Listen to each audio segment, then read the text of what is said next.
back to Eye on Marvel. My name is Peter Levi. This is take two for me as my camera just fell over. Take one for you. Today we're going to go through the MCU News Digest I just posted.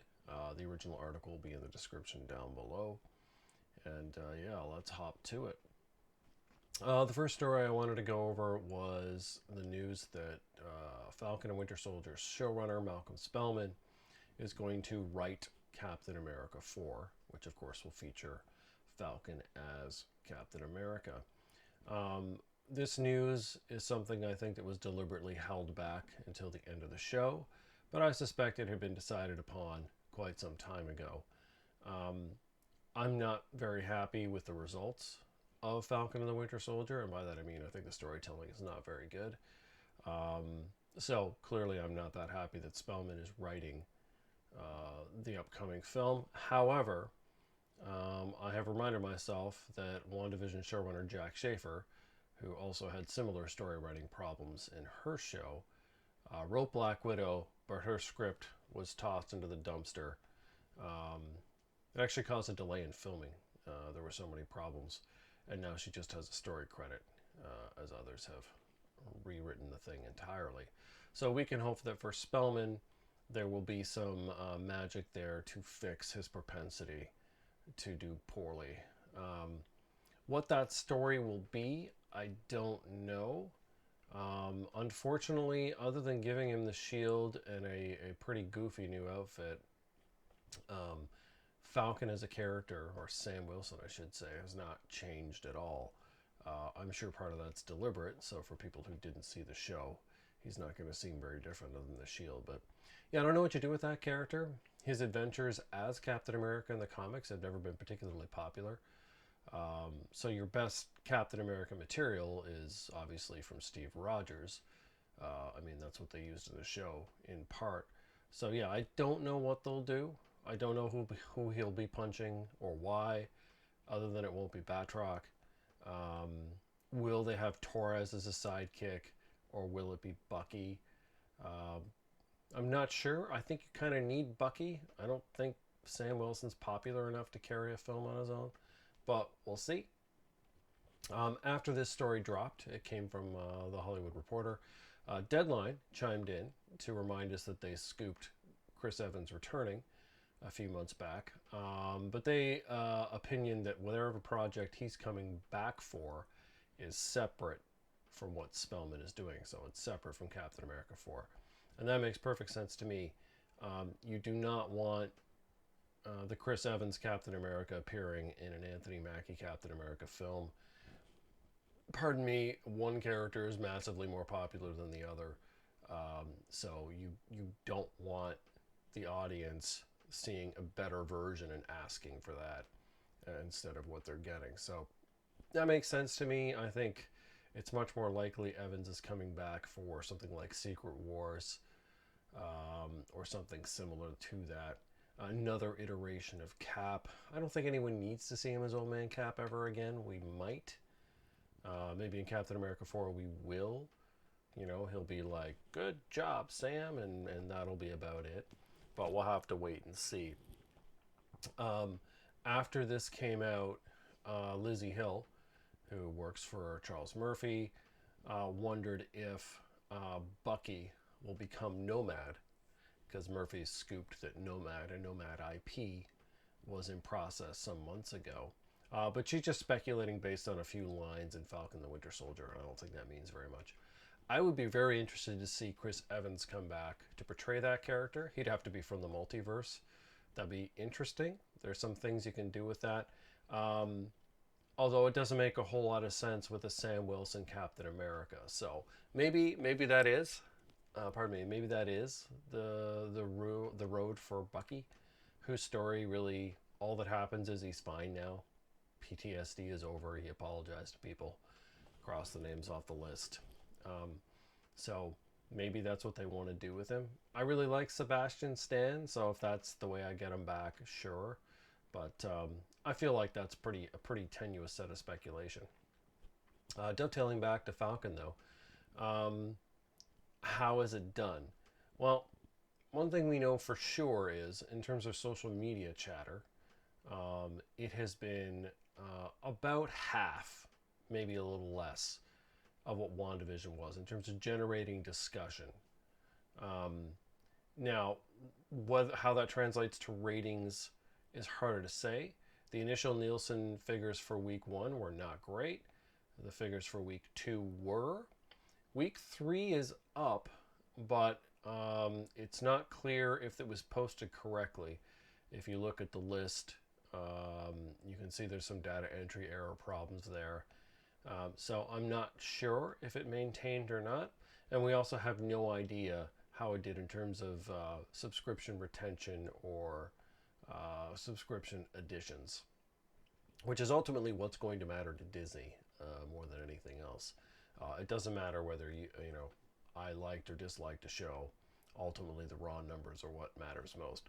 So I would say for now, we simply don't know, and we probably really won't fully understand its impact until after all 6 episodes aired, and we see what sort of appeal it has as a rerun. Do people want to go back and revisit that experience? We saw with WandaVision that was not the case. The ending landed with a thud, and interest in the show just went right downhill. So will Falcon have the same fate where a lot of people tune in because it's Marvel, but once it's over, they're like, I'm done. I'm going back to Grey's Anatomy. We just don't know. The main takeaway for me, as we finished disappointing show number 2, is my expectations for MCU shows have gone from way up here down below. It's been average TV so far. And that's being, I think, pretty generous. When you consider story and character problems are the easiest things to solve, and that's what they struggled with most, it's a little disheartening. But it makes me worry that we're going to get the same thing with Loki. I hope not. I hope having Tom Hiddleston there means we're going to see a higher grade and a more consistent level of writing. Very much on the showrunner. I blame all the flaws for both prior series on the showrunners. They're the ones who set up the story. They're the ones who caused all the problems. The dialogue and whatnot, for the most part, has been fine. Performances, generally speaking, with some exceptions, but generally speaking, have also been fine. But yeah, I have concerns. Anyway, next up. So in light of the Disney-Sony deal for U.S. streaming rights, people keep forgetting to include the U.S. part in the fandom. He thinks that this is a sign that a renewed deal is forthcoming. Now, I actually agree with his conclusion, but I don't agree with his premise. This has happened a lot with Sutton, where Sutton sometimes will have something correct, but his argument for it is not good. I don't think this streaming deal really means much of anything. It's helpful to U.S. viewers that the Tom Holland Spider-Man films will be on Disney Plus next year. But it's not clear at all that all the Sony Marvel stuff will actually appear there, nor does it address where it'll appear worldwide. So to me, it's not an indication by itself of much of anything.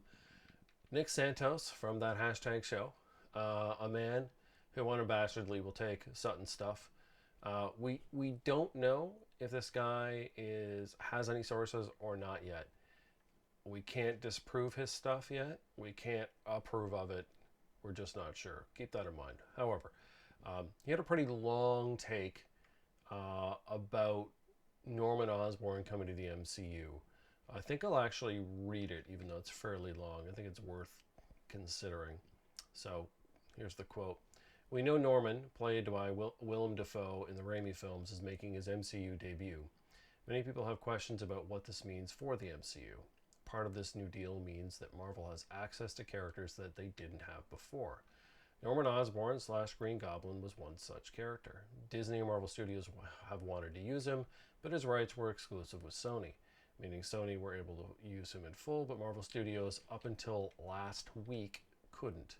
Obviously, things got murky with the inclusion of Willem Dafoe's Goblin, but that has sort of softened up Sony to the idea of sharing a character.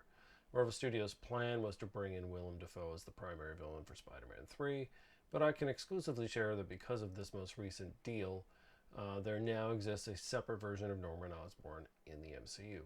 Peter will begin to research his Earth's version of Norman Osborn after fighting with Willem Dafoe's Green Goblin, but there's a twist. He's seemingly not an awful guy. He has political aspirations, makes charitable donations, and even supports the Avengers. They're playing off the idea that it's a different Earth and no villain or hero is guaranteed to be on the same path. What Marvel has wanted to do is explore Norman more, and without putting him in the Goblin outfit, at least not right away, start to peel back the layers of his villainy. This will take place over the next 3 to 5 years as Marvel begins to set him up as a major villain for both Spider-Man and the Avengers going forward. Marvel has offered the role to an actor who has not accepted it yet. This actor is a prominent New Yorker who has a history with Marvel Studios. When or if the deal is finalized, we'll share more. So that was a lot to digest. I will mention that this echoes old posts from 4chan, I can't remember if Reddit as well, about the Dark Avengers, about Norman Osborn back in 2019. These things were, for about 6 months or so, lists floated around in the ether, speculation from various people, basically in light of the idea of the Thunderbolts, when actual insider Wardell put out at the end of 2018 that the Thunderbolts were coming. Most people thought of the iteration that involved Norman Osborn, and this led to the ideas of the Dark Avengers. The problem always was, Marvel doesn't own the character, so why on earth would you lean anything on something you have no control over? So eventually those rumors died, particularly when Sony and Disney hit an impasse, and it looked like Spider-Man would not be back in the MCU. You can hardly do Norman Osborn Dark Avengers if you can't use the character. So that was temporarily solved in the fall. Most people, including Santos here, certainly expects a renewed deal between Sony and Marvel. It's mutually beneficial. And so then potentially that would allow you to go back to the Norman Osborn well. In general, it would certainly fit Feige's normal predilection to make different iterations of characters. You don't want to repeat things, or at least he doesn't. And it's one of those things where there's some plausibility there, but we would need to know that there was an arrangement beyond what we know right now. And I find it odd that he thinks at the moment, Marvel is in the midst of negotiating for separate use of characters. That seems very odd, particularly odd that it hasn't shown up in the trades. Not saying it's impossible, but it'd be interesting. You'd think you would, if you were having plans like this, you'd think you'd want to be sure you could use the character first. So yeah, and then of course, how would he hear about the plans? I don't know. What he does say in the article is that he saw a document that went through this. I don't know what kind of document, but that's what he's claiming as his source. I don't know what to make really of Santos. When I initially saw him, I thought he was just someone who just grabbed other people's material and stamped his name on it. However, he usually has slants that are not things that you see elsewhere. So I think it's one of two things. Either he does have sources he believes in, or he's like Joshua Munn, where he takes what's been talked about and speculates based on it. I just don't know. Next up, Sutton echoed an article from Giant Freaking Robot saying that the Punisher, the John Bernthal Punisher, will face off against Spidey-Man in the future. Sutton says he's heard there's plans to include Daredevil in this, and he's already mentioned that Kingpin is going to be coming to Spider-Man's college years, although he doesn't specify whether it would be for this interaction. I like the idea, but, for now, there's just nothing to make it official that that's going to happen. We don't have a deal publicly anyway in place for the college film Sutton's talking about. And Bernthal is not a young man. You can have an older Punisher, but I'd just be curious to see what they would want to do with him. And he's also a very busy actor. So yeah, I don't know. It's interesting. I like the idea in principle, though. Then Daniel, so Production Weekly, dropped the production listing for Amazon's Silk series. So I think we can, I mean, I've thought it's been confirmed for a while, but I think we can absolutely confirm that the Silk IP from Sony is going to appear on Amazon. And I'm sure many heads will explode, because how's that going to work for those who are arguing all Sony Marvel material is going to appear on Disney Plus or be connected to the MCU. The story itself, though, sounds very unremarkable. It looks like it's aimed at a YA audience, and it doesn't interest me at all. It's not clear if Sony will be allowed to reference the TV shows in its own films. I assume so, but we don't actually know. Back to Sutton, talking about Spider-Woman possibly being in the MCU. So we'll quote the relevant bits. Sony and Marvel Studios would like Holland to cameo in Spider-Woman. Insider told Geekosity that Spider-Woman's presence in the MCU was integral to the new streaming agreement. He's talking about the US agreement that was just signed. Disney wants all these Spider-Verse movies on their network once they're off Netflix. Once that was agreed to, Marvel Studios was open to more collaborations with Sony beyond Holland's Peter Parker. Sources leaked that both studios are close to finalizing the decision to have Spider-Woman enter the MCU and eventually join the Avengers. Now, there's some confusion here, because Sutton writes, the agreement, as in the one just signed, brings Sony's library of films to Disney Plus after a brief exclusive window on Netflix. And that's not true. The agreement is US specific and brings some of Sony's library in. Now, I think what he might be referring to is their Marvel content, but that is also not entirely clear.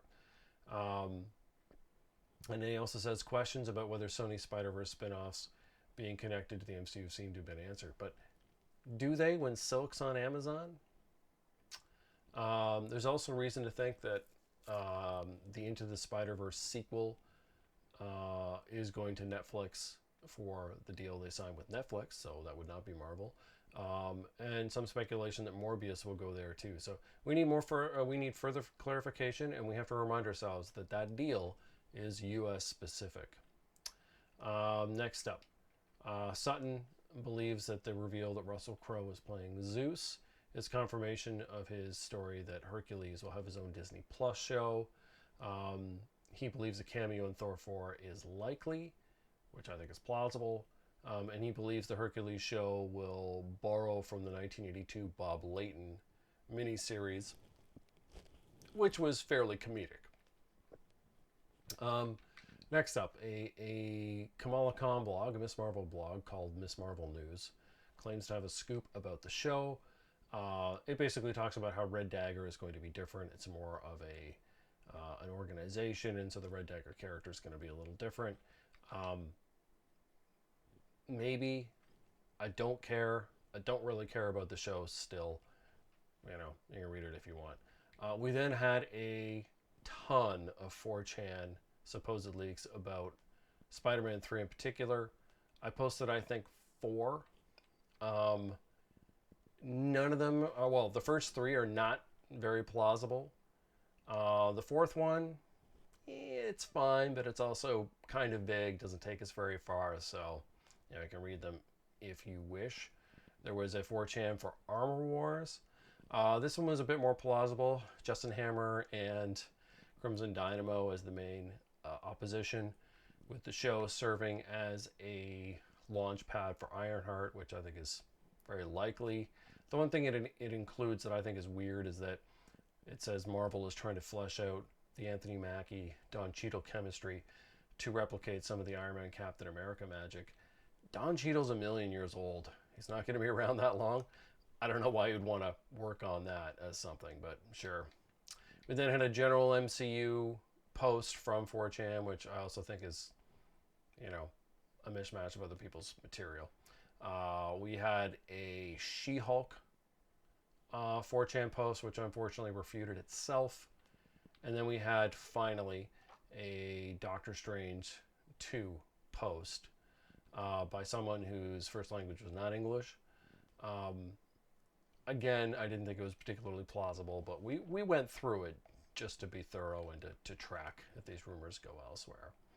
At any rate, I have certainly talked more than enough. I know I owe you guys a bunch of videos. I am behind. As some of you know, one of my cats passed away Monday night. That has definitely put me out of sorts, but I will try to catch up. So until the next time, be well, and yeah, we'll see you soon.